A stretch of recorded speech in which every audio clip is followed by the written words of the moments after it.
Okay, well, I'm speaking about Lenin's pamphlet, famous pamphlet, Left-Wing Communism. And I'm going to argue that it's far more important, especially today, than perhaps we realise, and for three reasons. First of all, it addresses directly the question, in my opinion, why communism failed in the 20th century. In other words, Lenin's arguments for spreading the socialist revolution were not properly either understood or actually ignored. And I'll go into a little bit of detail about that in the course of the discussion, though clearly I'm going to be really cramped for time, so it's a bit polemical and a bit headliney, but nevertheless that's a key point. The second point is, of course, Cliff and Harman developed what I would call a treasure trove of political knowledge about this subject, and we owe them an enormous debt, unsurpassed in my opinion by any other tradition, but I also think they left unfinished business, and they would be the first to say so. Be more than happy for the rest of us now to pick up their work in progress. So also, I hope I'm beginning to kickstart that process. But I also think, as we, as it were, interrogate this past, we yield interesting insights for the present. Nothing substantially different, but I'm going to say we get different sorts of emphases, and curiously enough, I mean, rather, some might think dubious company, I don't know, but I'm going to be talking a little bit about Gramsci. I just read a very interesting essay by Perry Anderson called The Antinomies of Anthony Gramsci, when Anderson was at his most revolutionary socialist in 1976, in New Left Review, and he makes a similar sort of point about exactly this subject. Now, what's Lenin actually saying in this pamphlet? The argument is very simple at one level. He's saying we need to be, the revolutionary socialists need to be where workers are. That might sound very obvious, but the issue immediately, in the early part of immediately after the Russian Revolution, was there were revolutionary minorities and reformist working class majorities, and that caused a fantastic amount of confusion. Just 2 points before I go into that. There's a fantastic passage from Lenin where he talks about politics and politics being science and art, not falling from the sky, but you have to work at it. We have to work to get our politics right. He's talking very much about the party being the brain of the working class, not elitist, what by intellectuals, but the intellectuals begin to understand it, working alongside the working class cadre, to get it right because it's complicated. Cliff, by the way, in Lenin Volume 4, calls Lenin's pamphlet the single most important pamphlet apart from the Communist Manifesto. I think that's right, because it strongly illustrates the point I'm trying to make. Nevertheless, a simple point now. I'm going to kind of polemicize to sum up what I regard as the three key points, and one slightly taking liberty for reasons I'll explain. The first point is, I'm going to do this almost in words, not just concepts, but words. The first point is demands. To mobilise workers, you raise demands. Demands which catch the imagination of workers way beyond your own ranks. Absolutely critical. As a matter of fact, to some degree, developed by Paul Levy in Germany. Lenin, and of course it's the United Front perspective. Lenin actually never uses the concept United Front, though it's clear. It's absolutely implicit in the pamphlet. That's point one. Point two, Lenin argues really forcefully about not just working reformist trade unions, but also elections. My second word is elections. Take elections really seriously. Working class people take bourgeois democracy really seriously. The revolutionaries have to. There was a huge ongoing row about boycottism across Europe.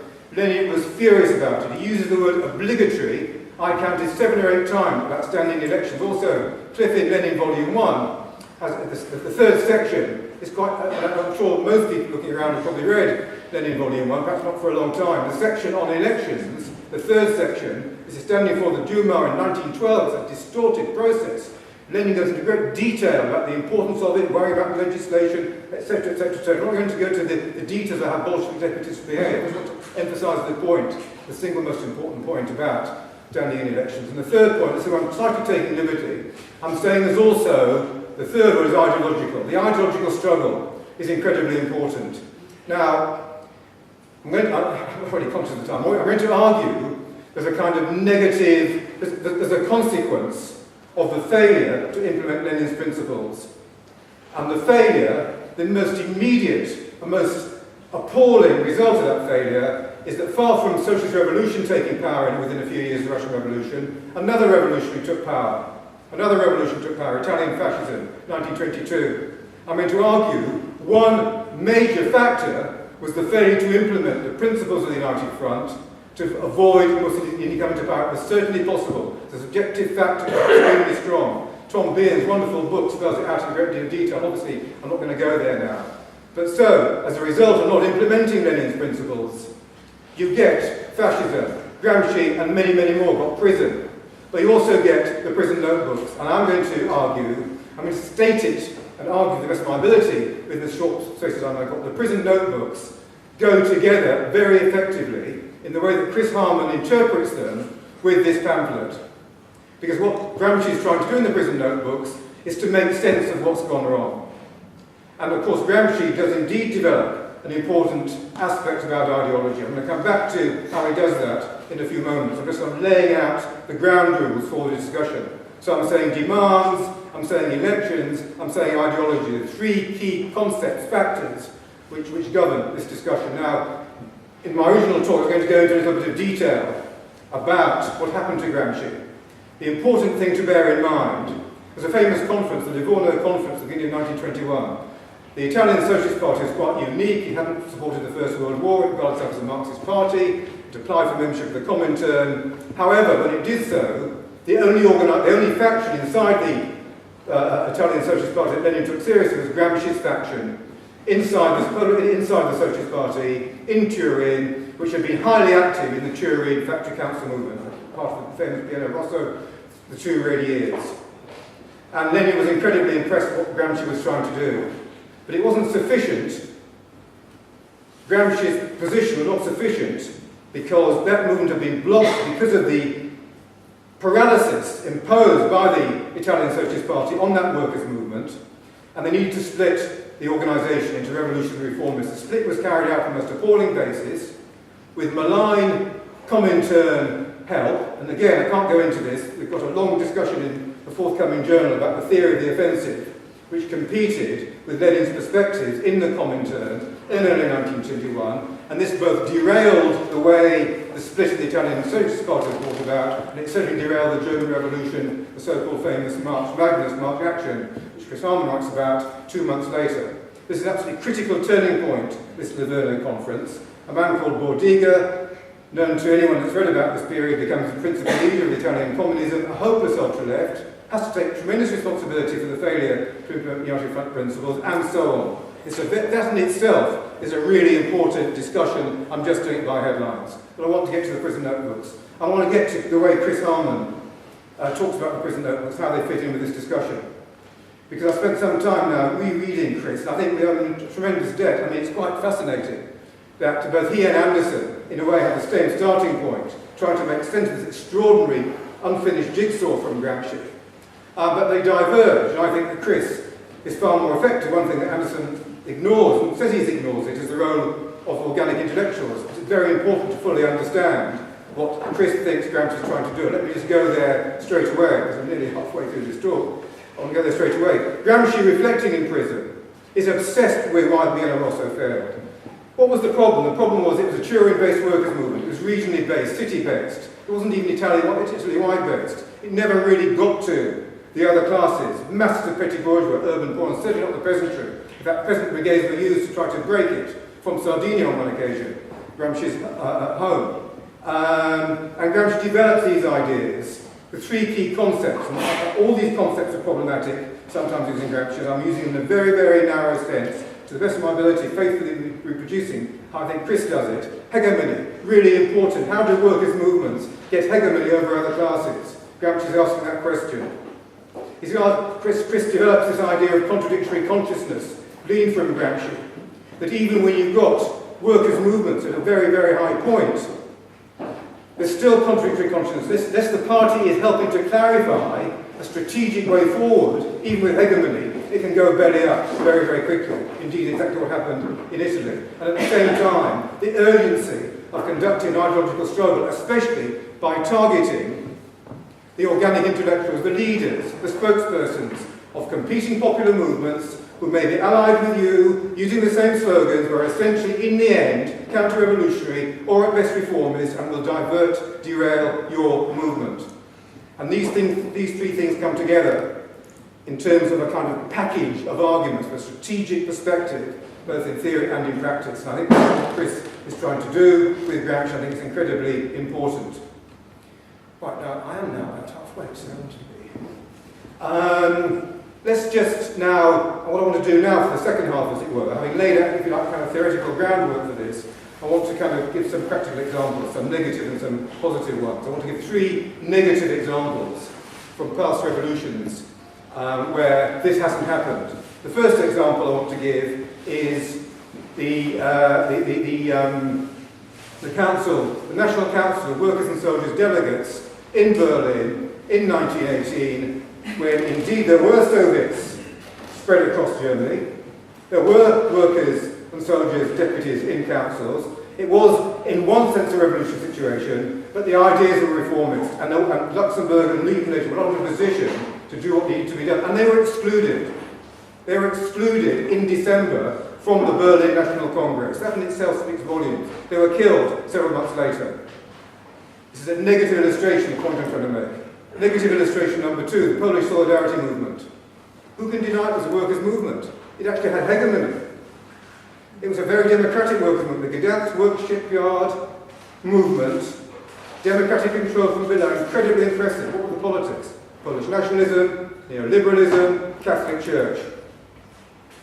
And there were indeed revolutionary socialists, or neo-revolutionary socialists. Jacek Kuron has a wonderful book to read, already been done, to trace the political biography of Jacek Kuron.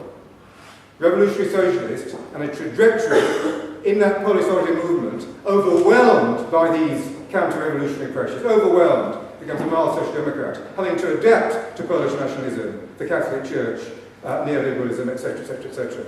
My third example, which I owe very much to Elha Rostami-Polu, my partner, who wrote with Mariam Poya in Colin's chapter on Iran in the original revolutionary rehearsals. My third example is what happens in the Iranian Revolution. Workers overthrow the Shah. They have shuras, workers' councils.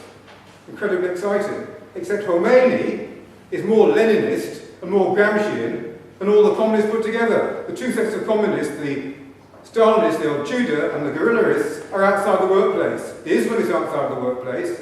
Khomeini launches an anti-Marxist barrage in the shuras. The shuras have wonderful demands.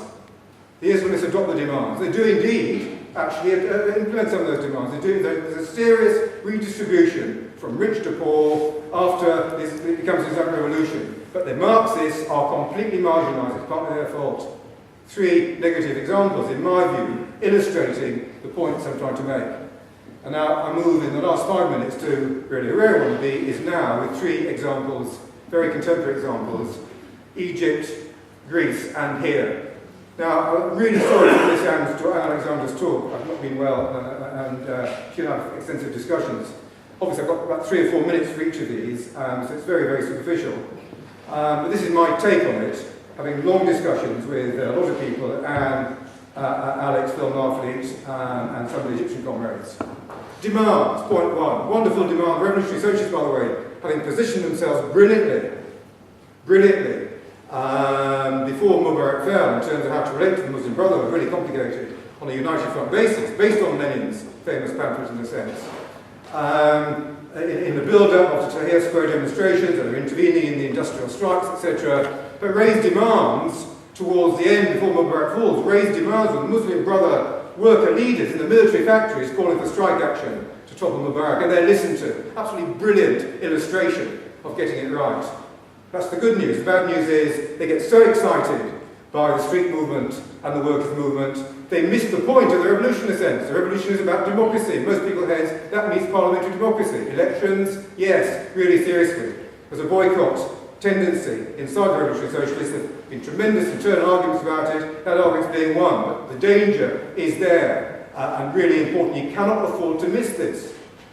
The parliament, I think people are familiar with Lenin's arguments about this. It's a microphone, it's a loudspeaker, it's where politics, unfortunately, most people think takes place, etc., etc., etc. And the third point is the ideological struggle in the here and now. How do you wage an ideological struggle alongside the Islamists, especially now they're in government, and not just the Muslim Brotherhood, also the Salafi? How do you work alongside them? How do you wage that ideological struggle? Very difficult to do. In one sense, there are progressive intellectuals amongst some of the Muslim brothers who you could have joint campaigns with, you could have some sort of debates with, much more difficult with the Salafis, and so on. On the other hand, there's one area of common ground, which is Palestine.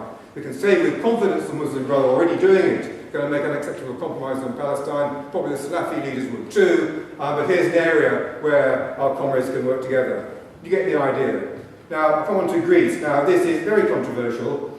I'm going to tiptoe a little bit around this, but let me just say that the forthcoming issue of International Socialism Journal is an excellent 2 articles. I had the privilege to read them. The first one is by Panos, the editor of our sister paper, where he defends the position on Syriza, and there's a critical comment from Richard Seymour.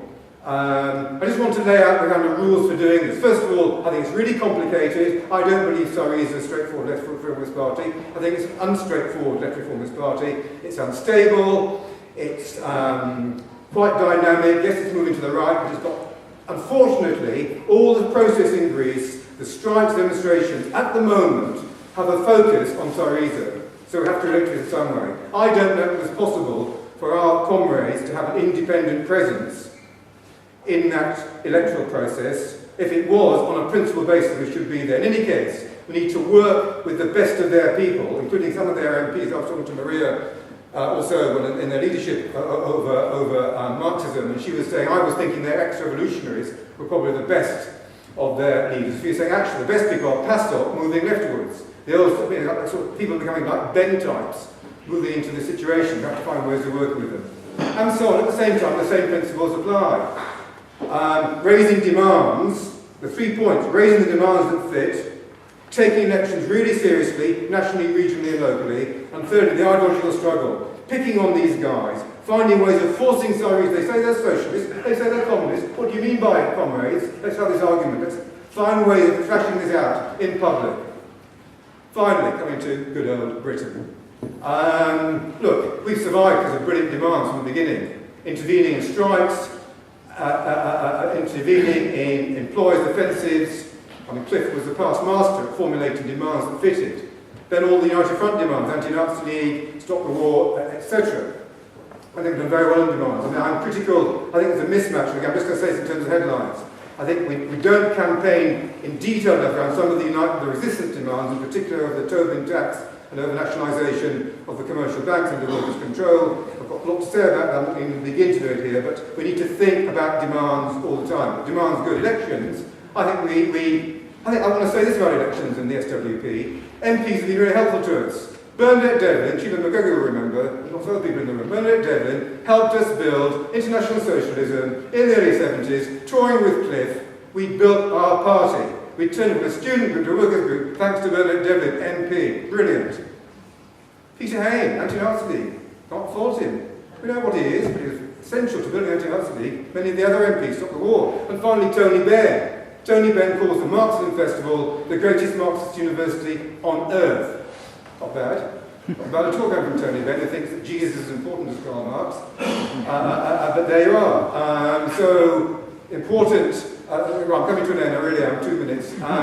Very important with Ben. Marxist University, Marxism, a model for how to get this ideological discussion going, need to do it regionally, locally. I'll just say this very finally, in terms of ideological struggle, it's my very last point. It's only a headline.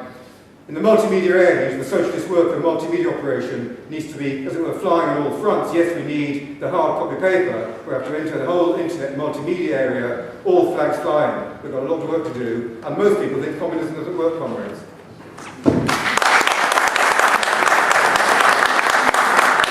When Colin asked me to do this meeting, I think his brief was basically we need to do something about anarchism and autonomism and the movement today and what challenges that presents. Because I think that obviously in the last couple of years we have seen a resurgence of the kinds of movements that we would have associated with perhaps 10, 15 years ago. That we described as anti-capitalist movements, and we've seen the emergence, in some ways, off the back of the Arab revolutions, of things like the Indignados movement in Spain, the 15th of May movement, and the Syntagma Square protests, the student revolt in Britain, which actually prefigured, came before the Arab revolutions, and of course. and of course Occupy, and the amazing impact that Occupy had on the consciousness, I think, of millions of people all around the world, whether or not they were directly involved in the protests, which ranged tremendously in terms of their size, their composition, and whatnot. But that really brought about the popularization of this idea about the battle lines that have been drawn between the 1% who control the politicians, the state, the wealth, etc., etc., and the 99% on the other hand.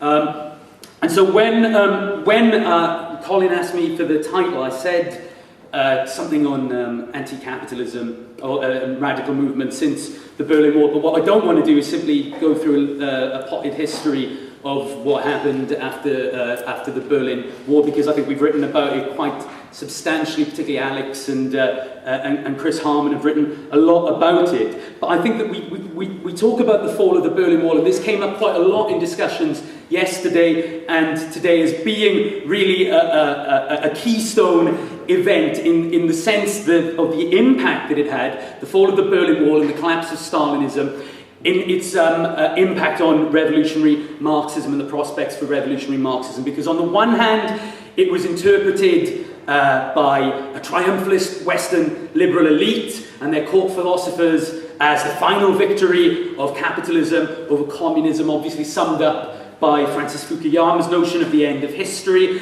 and also the triumph of a particular kind of capitalism, of neoliberal globalization, bearing out Margaret Thatcher's dictum that there is no alternative. But on the other hand, the fall of the regimes in Russia and Eastern Europe represented, in the eyes of many people around the world, the failure of the revolutionary political project. And I don't think that this was just limited to people who had illusions in one way or another, whether enthusiastic or grudging, in the socialist character of the USSR. I think that the collapse of Stalinism also underlined a period of history and hastened the development of social democracy into social liberalism. And even and I think that this is an important point, for those of us who had always rejected the notion that Stalinism was anyway socialist, the fall of the Berlin Wall was a contradictory thing. It was a double-edged sword, because while we were able to rightfully celebrate the demise of regimes which stood as absolute perversions of the Marxist theory of working class emancipation, it didn't leave us immune to a wider disillusionment with revolutionary Marxist project generally, the party form more specifically, and of course for the project of the working class capturing and building a new state power. So I want to touch on some of these themes in my discussion of the politics of anti-capitalism today. And I'm basing a lot of this on what I wrote in the journal a couple of issues ago, but I hope that it'll stimulate a bit more discussion then later. I think that one interesting way of interpreting that feeling or that argument that I think that Neil talked about yesterday there's no conception of the possibility of a different kind of society is summed up by the writer Mark Fisher in his book Capitalist Realism, Is There No Alternative?, where he talks about this concept of capitalist realism as the widespread sense that not only is capitalism the only viable political and economic system, but also that it is now impossible even to imagine a coherent alternative to it. He says that capitalist realism, as I understand it, cannot be confined to art or the quasi-propagandistic way in which advertising functions. It is more like a pervasive atmosphere conditioning not only the production of culture, but also the regulation of work and education, and acting as a kind of invisible barrier constraining thought and action. Neoliberalism has sought to eliminate the very category of value in the ethical sense. Over the past 30 years, capitalist realism has successfully installed a business ontology in which it is simply obvious that everything in society, including healthcare and education, should be run as a business. And I think that these ideas have been very influential among those people who've been involved in the new movements of the past 2 years or so. And there are some strengths to these ideas as well. It's an antidote against, for example, the people who would say that the problem is a media conspiracy. And I think that also another strength of this concept is that he locates the origins of the malaise and the turn to neoliberalism. He sees the dominance of capitalist realism as being fought for and established in the 1980s, a period which witnessed, for example, the collapse of Stalinism, but also, crucially, things like the closure, the failure of the miners' strike. And he talks about how the closure of the pits being defended on the grounds that keeping them open was not economically realistic, was itself a reflection of the notion that everything should be run as a business, no matter the human cost. But I think that also one of the important things to bear in mind is that a number of people in the wake of the student revolt and the Arab revolutions have talked about how this has ended the period of capitalist realism, or has at least opened up a breathing space. What Fisher says is that it's opened the possibility of relaxing that kind of mental paralysis. But if it opens up a space, then the question becomes what will fill it? What can fill that gap?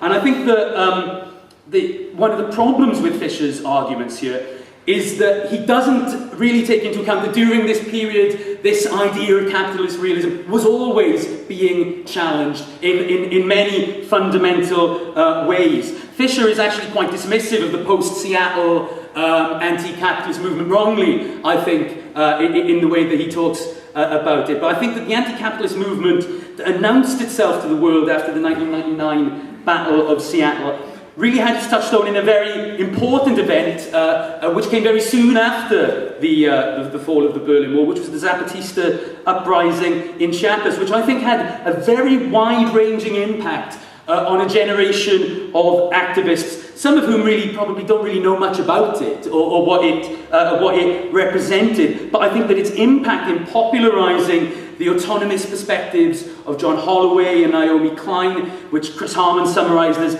the idea that there is no need any longer to worry about overthrowing the power of the existing state. Instead, we can walk round it as you walk around a boulder that's obstructing a footpath by constructing local autonomies that are out of its reach.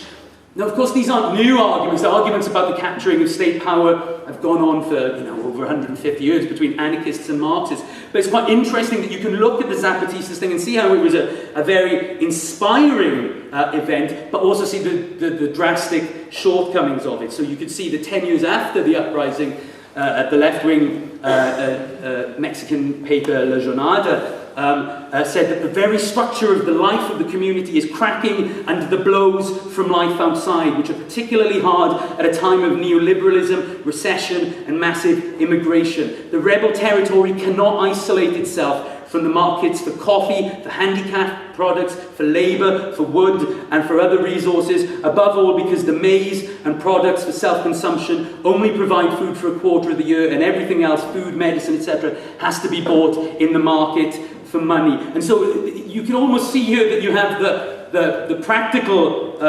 example of how the Zapatista uprising was not the success that many argued that it was, but nevertheless it had a massive impact, I think, on a generation of activists and laid a bedrock for thinking about revolution and social transformation for some of them, activists in the West, for years to come. And partly this could be connected to it happening during a period where there was a very low visibility of class struggle in the Western world, with one crucial exception, of course, being the French strike movement against pension reforms in 1995 and the process of radicalisation which followed that. And Mike said in the last session about the impact that these autonomist ideas have and the strength that they have in Latin America, but as I've said, they're very, very influential and have been for some time on a layer of activists who've been involved in the new movements that we've seen in the last couple of years. The common sense position in many ways that new activists outside the workers' movements have, ideas that reject centralised political structures, stress the importance of spontaneous action from below, and tied to this is a tendency to deny any hierarchy of importance to different types of struggle. And against this, we would pose Marxism, which, in the words of David Harvey, for example, in his book, Spaces of Hope, one of the historical strengths of Marxism has been its commitment to synthesize diverse struggles with divergent and multiple aims into a more universal anti-capitalist movement. The Marxist tradition here has an immense contribution to make because it has pioneered the tools with which to find the commonalities within multiplicities and differences. So to talk about the politics of the movement today and the differences and the similarities with the movement that we saw in the wake of the Battle of Seattle. One clear similarity has been the question of whether or not they are in themselves anti-capitalist. There are arguments, if anyone who was involved in the Occupy movement in Britain certainly would have been aware of that. The arguments that we take down the capitalism, this crisis banner. And of course, similarly, the 15th of May movement in Spain, while containing many activists who define themselves as anti-capitalist, was best known for its demand of real democracy. And I think that for revolutionaries, we have to be quite clear on the content of these protests. And I think that one of the terms that Alex uses in his book, An Anti-Capitalist Manifesto, which is quite helpful in thinking about these, is that they are anti-systemic, in that they do not simply campaign over specific grievances, but are motivated by a sense of interconnection between an immense variety of different injustices and dangers. And by this criteria, I think that it helps us to understand these movements as anti-capitalist, even when their opposition is couched in moralistic terms or in the language sometimes of radical reformism, which of course were also significant currents in the post-Seattle movement. One major difference, though, I would argue, is that between the post-Seattle movement and today is how they started. Chris Harman talked about in the wake of the Battle of Seattle, a decade and more of frustration and disillusionment, of resignation and despair has suddenly found a focus, and out of Seattle, a new international movement began to coalesce. And so the international character of the movement was more than just a sense of international solidarity. The movement coalesced around international mobilizations and, most importantly, the World Social Forum and its regional offshoots. While the movement had bases in different countries, its main activities were connected both organizationally and temporally on an international level. And at the level of the nation-state itself, the campaigns would sometimes find very few occasions on which to unite as a movement. The new movements that we see today are very different, because despite the extraordinary levels of internationalism that you see within them, in part because they're everywhere, in part because of the practical links through the internet and social media, and also crucially through the role of the Arab revolutions in forming the underpinning and the inspiration for a lot of them, there is in practice far less significant international coordination. But any coordination that is happening happens at a much lower level than previously, and in part this can be attributed to the more informal nature of the networks that make up these movements. But most important, I think, is that each of the movements finds itself locked in competition with its own national governments, which are pushing through austerity and cuts on an unprecedented level, which means that the tempo of struggle in each country is different, and the defeats and victories, retreats and advances can't be measured on an international terrain quite so easily, though it certainly is the case that defeats in any one country or victories in any one country can be keenly felt by those involved overseas. And the other thing to say is that the role of states in bailing out the banks and keeping the system afloat means that, unlike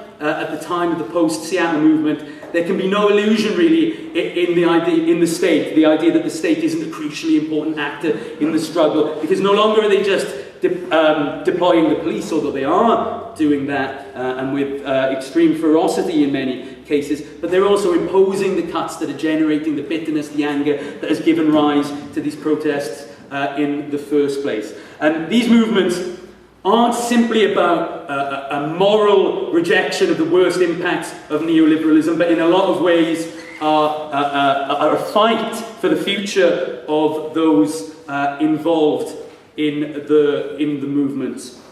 I'm running a bit short on time, so I'm going to skip over the next section, which are mainly just discussing the impact of neoliberalism on forming some of the ideas within within these movements. But I just wanted to pick up on one quick thing, which is that you can see in a lot of ways the occupations that sprung up was really sprung up because they were basing themselves on Tahrir Square and you know what they saw what happened in Tahrir Square. Ended up becoming, moving from a tactic of occupation really to a strategic imperative. And I think that this stems from an attempt to overcome the need for political parties and organisation through the occupation of physical space, an organising centre where organisation remains informal and consensual. And I think that the concept of the network is one that is very, very central to a lot of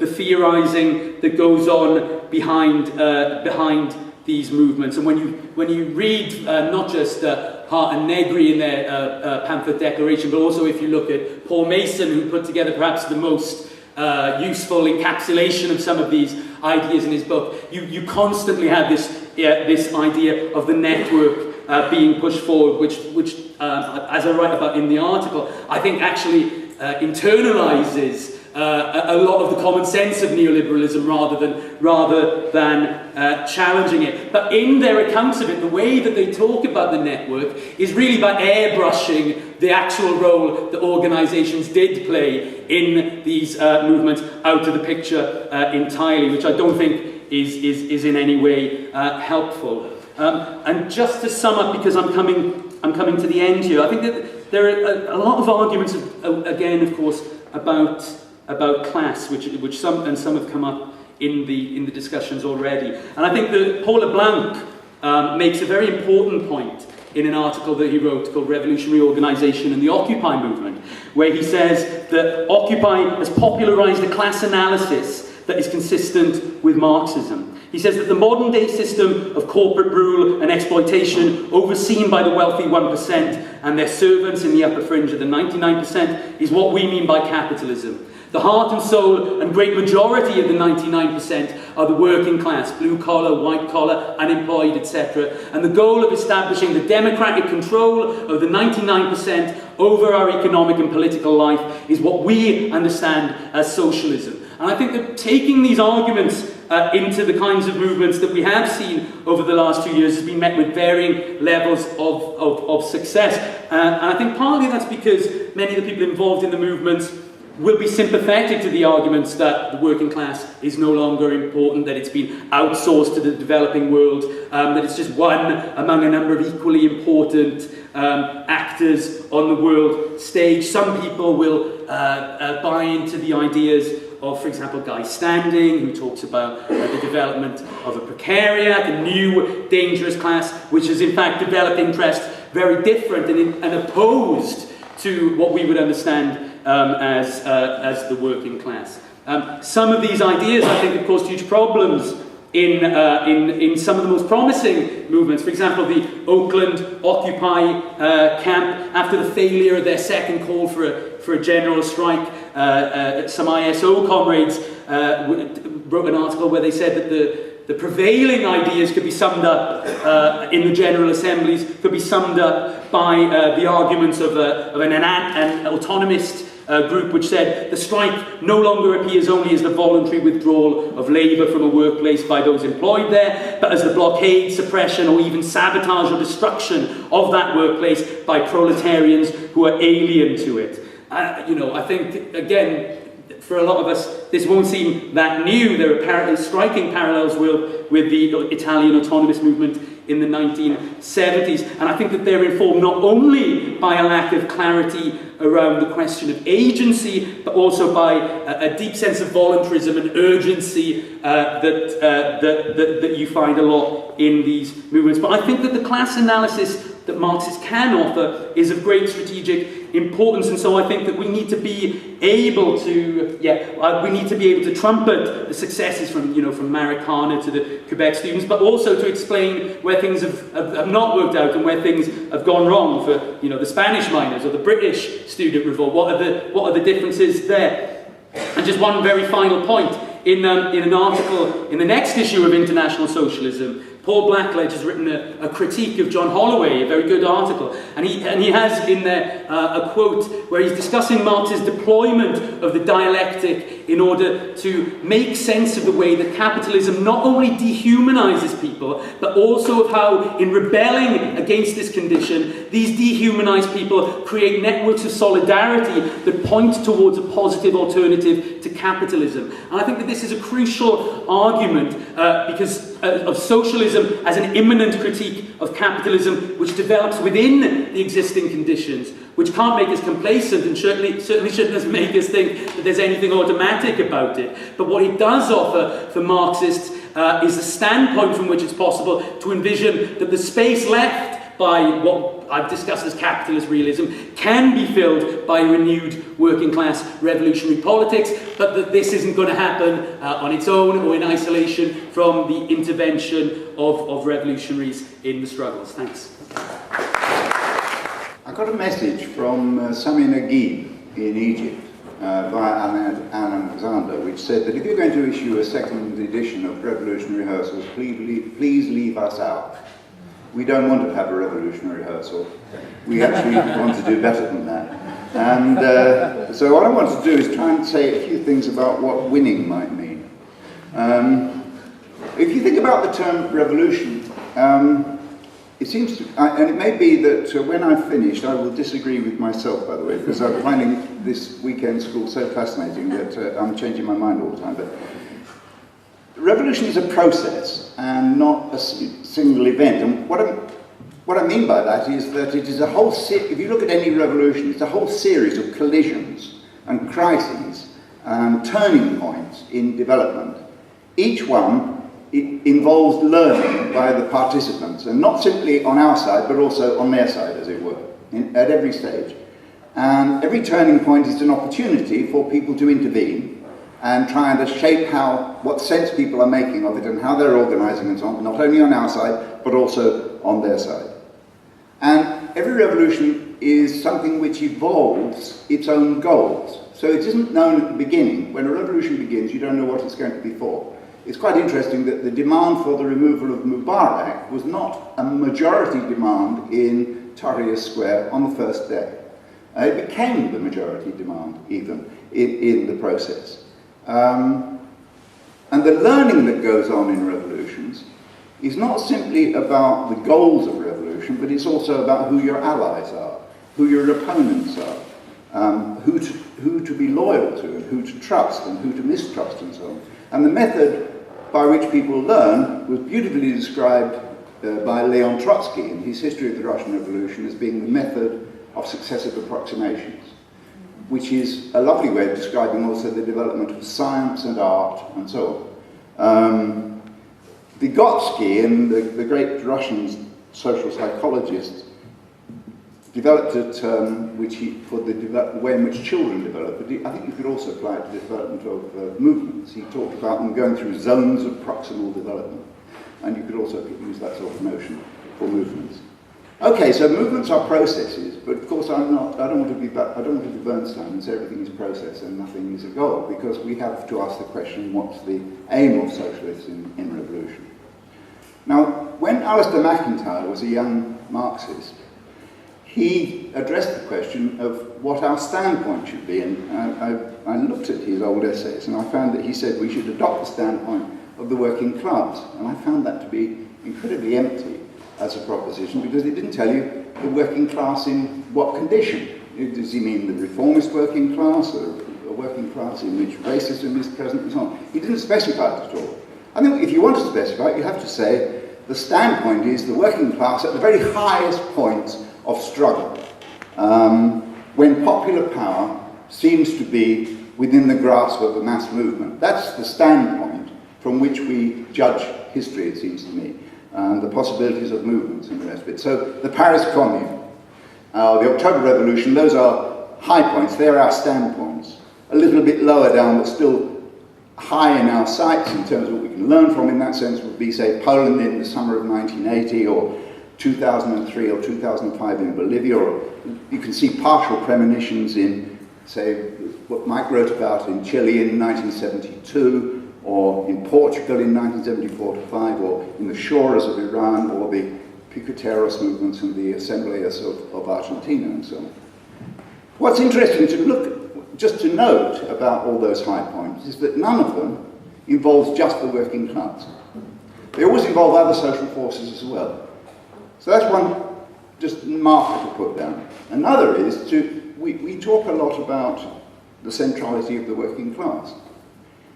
And when we defend the idea, we often defend it in what seems to me an unsatisfactory way. We say, well, the working class is really important because of its blocking power. Because no other class can stop capitalism by going on strikes, especially mass strikes. They're a demonstration of the centrality of the working class. But actually, I think all we do there is hit the limits of syndicalism. Because from the revolutionary standpoint, the real importance of the centrality of the working class is not the blocking power of workers, but the creative power of workers to remake society, to remake the whole processes of production and distribution and the organisation of power in society. That's what is central. And that means transcending, if you like, the notion of the working class as Gramsci put it, in its economic, cooperative state. And that means also making judgments that I'm all for strikes, and especially I'm for mass strikes and so on, but nonetheless, we have to recognise that even strikes and even mass strikes are only means of mobilising our forces into struggle. They're not actually mechanisms for instruments for taking power. And the revolutionary project goes beyond strikes. Now, some of our critics allege that there's a book written in, I think, 1992 by David Lockwood, in which he's discussing Marx and Durkheim, and he says that the problem with Marxists is that they believe in something called, he says in a cynical phrase, the Proletarian Endpoint, which is the moment, if you like, but the one fine day when all workers will agree. Yes, we all agree, we'll get rid of capitalism. And he quite rightly says, well, of course that will never happen. But I don't think that we ever did think this, and I certainly don't think we ever should think it. Nor should we think that ever, one day, we will realise the moment which is described in Marx's extraordinarily summary metaphor, that we will be a class for itself. The working class will be a class for itself. Because it's never the case, and I learned this from Tony Cliff, and I still think it remains the case in every situation, the working class is never a homogeneous whole. Never a homogeneous actor. It's never the case that the working class acts as a whole. Which poses a question about what we mean by socialist revolution. And it seems to me you can only pose it by saying what we want is, dare I use the term, a social movement which involves shifting majorities and minorities, but a social movement which aspires to remake society on socialist lines, which aspires, in fact, to mobilise, where workers, at the centre of this is workers seeking to remake society in its production and distribution systems. But we have to remember that the class struggle is not only fought between classes, but also within classes. The class struggle is fought within the working class. And then there's, just to add to the picture, there's Lenin's warning about socialist revolution, that it won't only involve workers, and that it will involve many others. And this famous quotation from Lenin writing about the Dublin uprising, he says, so one army lines up in one place and says, we are for socialism, and another somewhere else says, and we're for imperialism. And that will be a social revolution. Whoever expects a pure social revolution, says Lenin, will never live to see it. Such a person pays lip service to revolution without understanding what revolution is. Now, those who 100 years ago were seen as central to the project of socialist revolution that had to be mobilised as a condition for a successful revolution, for example, the rational peasants or small shopkeepers and so on, are probably play less of a role today. But on the other hand, the new middle classes, the informal sector in third world cities, you can go on and on, will play a much bigger role. Women will play a much larger role in any revolution in the 21st century than they did in any revolution in the 20th century.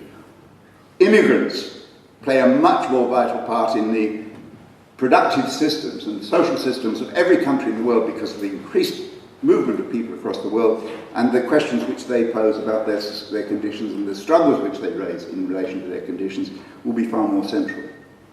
So vital questions are posed for socialist revolution about all forms of oppression, and not simply about the system of capitalist exploitation. All struggles against oppression become central. The pure syndicalism or workerism just can't handle, it seems to me, these questions. Lenin's phrase about revolutionaries being tribunes of the oppressed, it seems to me, remains as relevant today as ever it was. Now, against the anarchists, against the Holloways, against the Hart and Negris, and the rest of it, we insist that the question of socialist revolution is a question of building new institutions. It is not a question of saying institutions don't matter. It's not a question of saying that you mustn't fight the state, etc. We pose the question, it is absolutely essential to build new institutions. The question is not whether, but what kind, and how they develop.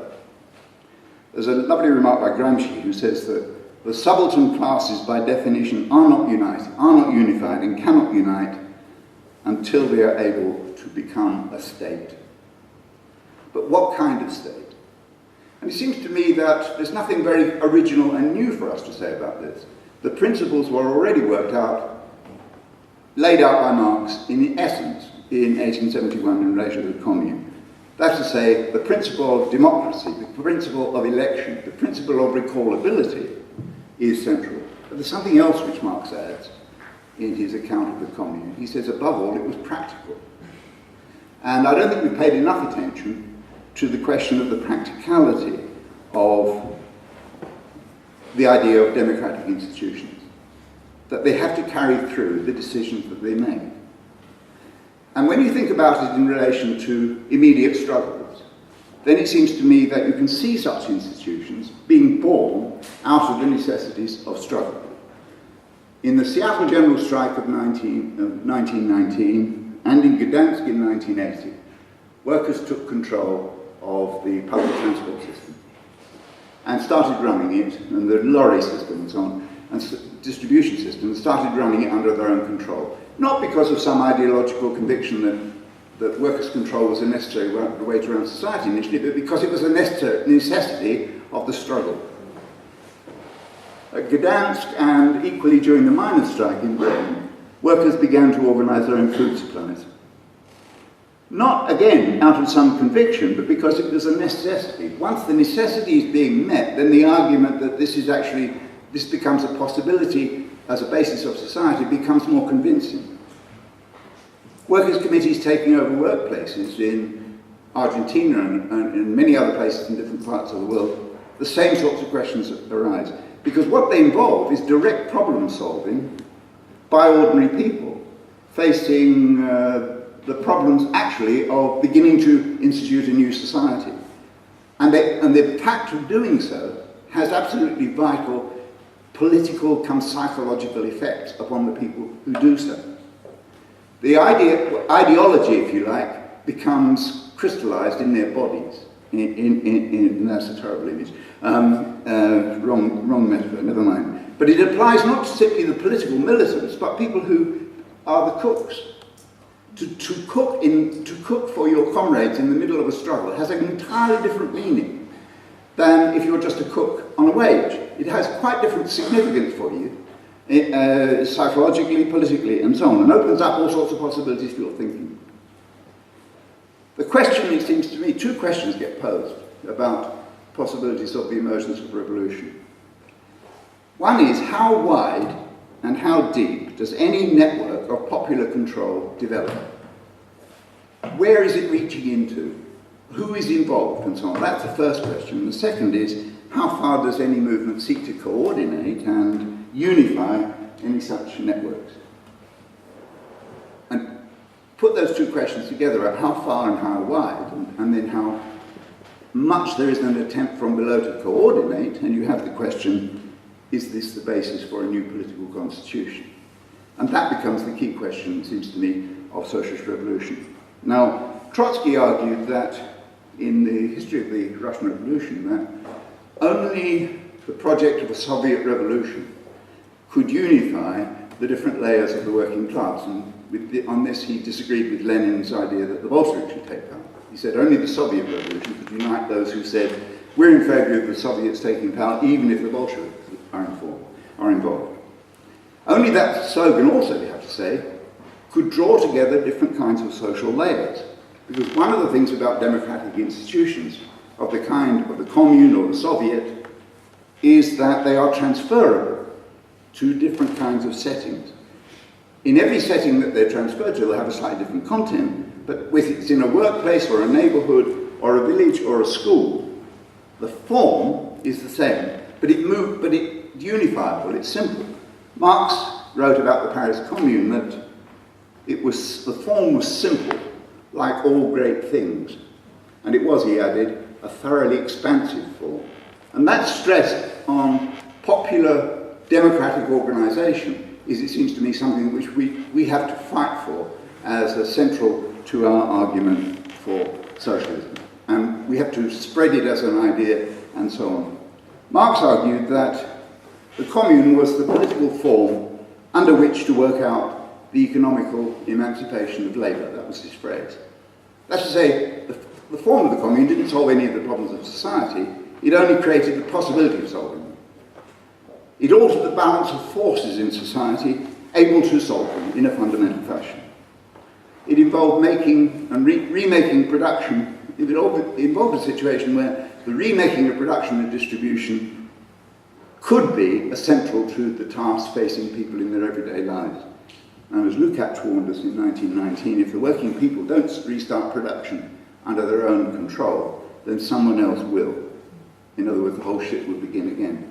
I don't think we can be prescriptive, just referring back to my last point, referring back to earlier discussions about the social basis on which the roots, in a sense, and the bases on which any future kinds of communal Soviet forms of organisation will appear. It may be that massive workplaces in some places will be the centres of organisation. It may be in other places that neighbourhoods will provide the basis of organisation. It may be that in some places peasants will play still a key role in revolutions. It will be certainly school students who have not appeared until really 68 in revolutions will play significant roles. It may be that public sector workers will play a significant role. I'm not sure, I don't think we can be prescriptive because we don't know.